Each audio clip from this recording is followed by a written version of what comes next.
Say action. Say ready and action.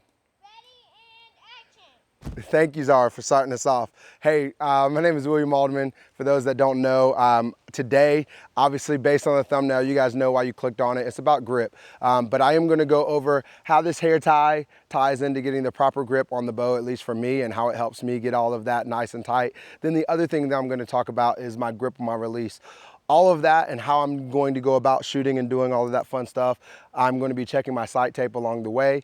So shooting at 20, 30, 40, 50, and 60, and maybe even 70. On the day, gonna get a few different angles, have fun with the camera. Got my daughter down here, so we'll see how it goes. It might be a long day, might be a short day, trying to keep it as short as possible. But with that being said, we'll get into the nitty gritty of it. Stay tuned. We are gonna start here at 20, right on the dot. And right now we're gonna start hitting at the left dot. It's about the size of a Sharpie cap, so I did make them a little bit bigger. This one should be a pretty easy shot. So 20 yards, I guess it would help if I turned on the actual light.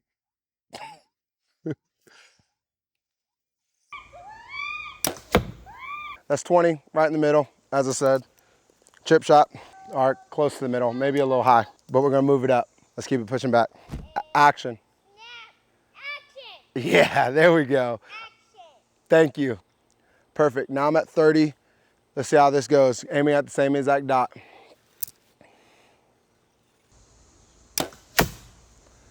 All right.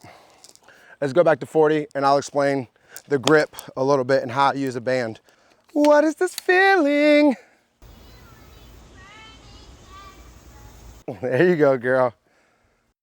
All right, so we just got done with 20, just got done with 30, and now we are at 40 yards back here.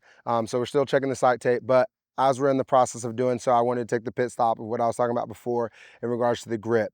When I talk about finding the proper grip on the bow, the way that I do it and the way that I get a good feel for it is by one, getting a hair tie. The hair tie can be any generic, does not matter, it's not specific. You can even probably grab some string and tie it pretty tight on my hand, on your hand. What I like about the rubber band or hair tie, which I guess you can use a rubber band. What I like about the hair tie though, is because it actually clenches down and gives me a consistent feel, but it also will flex with my hand as I'm opening and closing. Whereas I think a string might be a little bit more rigid and not give you the flexibility you're actually looking for. But with all that being said, what I like to try to find when I'm using this is a nice sweet spot, goodness gracious if I can talk, between the two.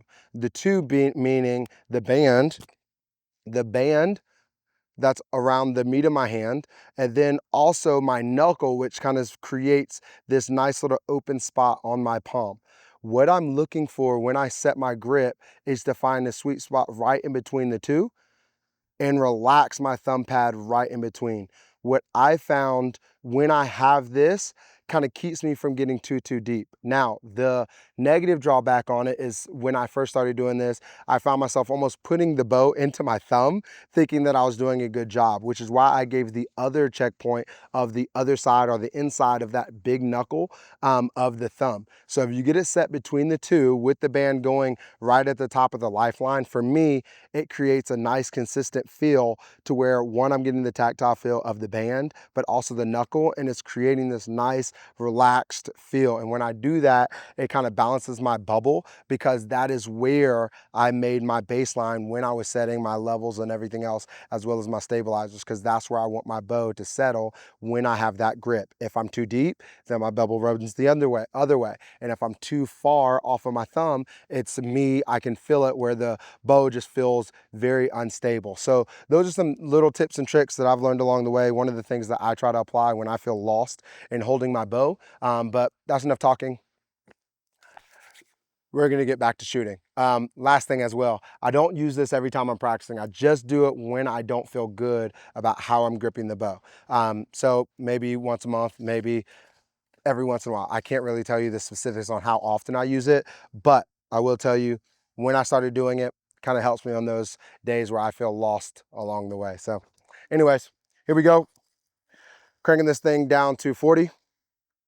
You know what? If I have to sacrifice an arrow, we'll sacrifice an arrow. Shooting at the same dot just for consistency right now.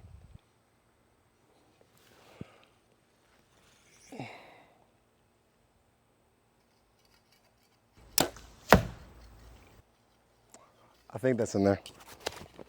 Pretty sure it's in there. I didn't hear it smack, so that's good and bad. Whatever. Pushing back to 50. Here we go. Boom! Action. Thank you, Zara. I appreciate the help. Now we are back at 50 and going to keep on pushing it back.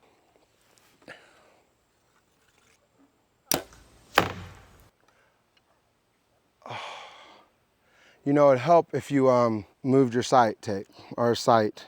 Round 2 at 50.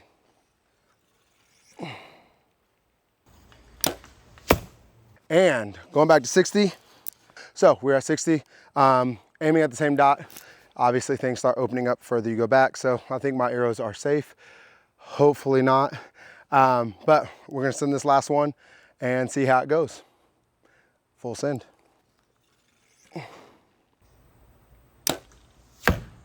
Pretty sure that's a little high. All that's kind of trending high, but that's that for that. Let's talk about the grip on the release, and we're gonna do that over by the target. So follow me. All right, so it was high. Yep. And that's what we want. You just paid me the biggest compliment ever. Thank you, Zara. I appreciate the cue. All right, so we are back at the target.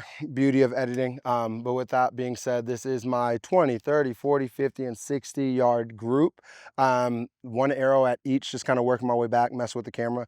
Hey, leave in the comments which angle you liked better, because I want to start using different angles.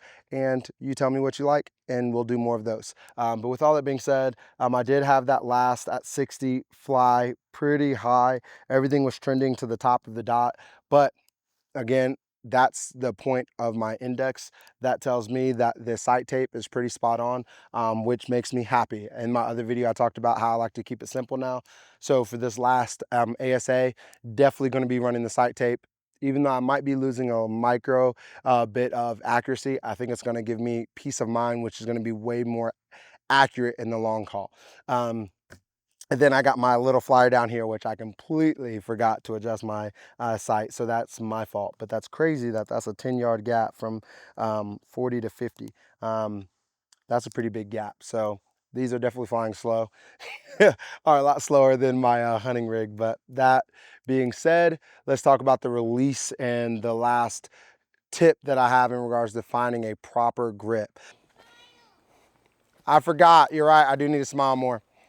All right, last thing, when it comes down to your grip on your release, one thing that I like to do, which creates a nice level of consistency for me, is making sure that I keep it nice and consistent in regards to how I grip my index. I use a 3-finger when I'm using it in thumb as a thumb button, but on my hinge, I do set it up as a 4-finger. With all of that nuance out of the way, the beauty of the goat release or the adjustable style releases that you can move the index, or goodness gracious, the ring finger, not index, but the ring finger, it allows you to get proper pressure consistently along all of your fingers, which helps in your draw cycle when you're actually drawing and getting back to anchor. Whereas some people might have to use more of their index finger to keep it nice and steady. Again, this is in thumb button mode, specifically how I'm talking about it right now.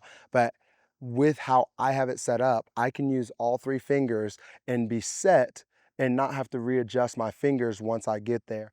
How I do that is by moving this 3rd finger right here up and down so that one, I don't feel like I'm overreaching, meaning I'm over rotated, but also so that I don't feel like I have to crunch down here. So not being here, but not being here. And sometimes it feels actually that drastic and sometimes it doesn't. But once you get that feel to where these fingers can naturally create kind of the more bars in more places, but consistent pressure. And when I say that, I'm going back to the Verizon quotes back in the day. But if you look, it might look like it's creating a straight line when you go back, but you might be creating tension to create that straight line. So when you actually relax those fingers, they create different pressure points, which means when you bring this thing back, you're going to want it set up inside of those natural positions so that one isn't tighter than the other, because as you get shooting and you start talking about those nuances, you are going to start losing some of that consistent pressure. So with that being said, when I get it down packed, like when I feel really, really level or feel really, really good, that means when I draw back, I can be relaxed through my fingers and feel consistent pressure on all three of my fingers that are on the actual release.